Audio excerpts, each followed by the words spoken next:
Како и секоја кампања, не може да биде кристално чиста, да се разбереме. Мора да има одредени дневно-политички настани кои што се во функција на политиката и на кампањата.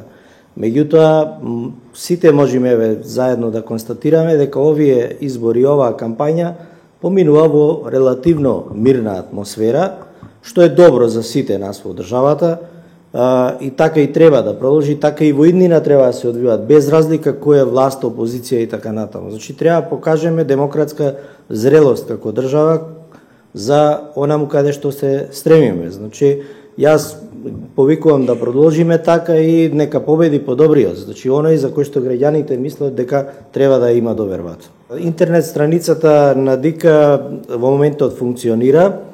Јас не сум IT експерт за да можам да ви кажам дали е или не е безбедна, тоа ќе мора други луѓе да прашате од оваа област. Ние направивме се што побара нашата IT служба да набавиме, извршивме јавна набавка, овозможивме да се набават нови сервери, лиценци, заштита и така натаму, се што беше побарано од нас и сметам дека сега е во функција.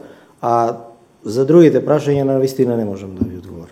Од буџетот финансискиот план беше одобрен на 299 милиона денари и нешто, значи до сега се движиме во таа рамка, дури сме нешто по-ниско, значи по-долу, водиме сметка за рационално трошење на средствата и мислам дека и оваа кампања како и минатата за референдумот ќе потрошиме помалку од предвидените средства.